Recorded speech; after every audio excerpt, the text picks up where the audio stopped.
Hi guys, আসসালামু আলাইকুম। খেজুর গাছ খেজুর গাছ কাটতেছে আমাদের এলাকার মুরব্বি। উনি প্রতি বছরই খেজুর গাছ কাটে, তবে এই বছর একটু লেট করে কাটতেছে। দেখেন কিভাবে খেজুর গাছ নতুন অবস্থায় কাটতে হয়, কিভাবে সাইজ করে বা রস পাওয়ার মতো উপযোগী করে তোলে। উনি একজন দক্ষ লোক। বিগত বহু বছর যাবত উনি এই খেজুর গাছের সাথে জড়িত। এমনকি প্রতি বছর এই গাছগুলো উনিই কাটেন। আমাদের এখানে প্রায় 50টার উপরে গাছ আছে। তো যদি আপনাদের কারো খেজুরের রস লাগে, আমার ইনবক্সে যোগাযোগ করবেন। আশা করি যতটুকু সম্ভব আপনাদেরকে ব্যবস্থা করে দিব। ইসেই তো কইতাছে নাড়া না আইলে বলে রস আইব না, কারণ কি কোন? কারণ কি জীবন বলতে ছোটকাল তার লেগে দেখছি ধান পাকছে, গাছ চলছে, ধান কাটিয়া নাড়া কুটে দিয়ে ঝাল দিয়েছে রস।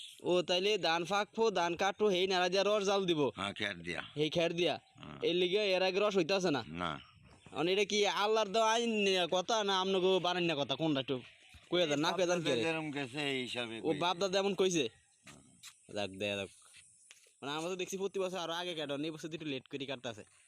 এই মুরব্বি বলল যে নাড়া কাটলে, মানে ধান কাটলে যে নাড়াটা হয়, তখন নাকি খেজুর গাছে রস আসে। তার মানে হইলো ওনাদের কথা মতে এই নাড়া দিয়েই খেজুর গাছের রস জাল দিব, যার কারণে এই সময়টাতেই রস হয়।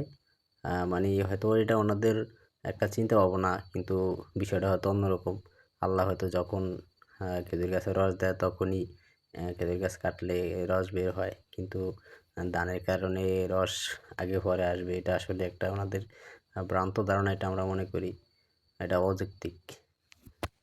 তো আমাদের এখানে অনেক সুন্দর পরিবেশে এই রস গাছগুলো কাটা হয়। কিন্তু এখানে একটা সমস্যা হলো, গাছগুলো তো এত পরিশ্রম করে কাটে, কিন্তু ওই এলাকার কিছু পোলাপান আছে বা অনেক দূর থেকে পোলাপান এসে এই রাত্রেবেলা রসগুলো চুরি করে খায় আপনার হাড়ি ভেঙে ফেলায়। কখনো কখনো দেখা যায় খায়া পানি বইরা রেখা যায়। মানে মুরব্বী লোকটা মাঝে মধ্যে অনেক কষ্ট নিয়ে তারপরে কাটতেও চায় না, কিন্তু আমরা বলি কাটেন, দেখেন আপনি যদি না কাটেন তাহলে আমরা রস খামো কোরআন থেকে। মানে বহুত এবছর মানে কাটবেই না এরকম একটা চিন্তা ভাবনা উনি ছিল।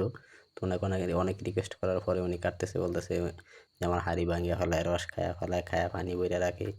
এত কষ্ট কইরা গাছ কাটি, তারপরেও কিন্তু এভাবে এগুলা করে ওরা। ওদের তো আর মানে কোনো কষ্টই মনে হয় না।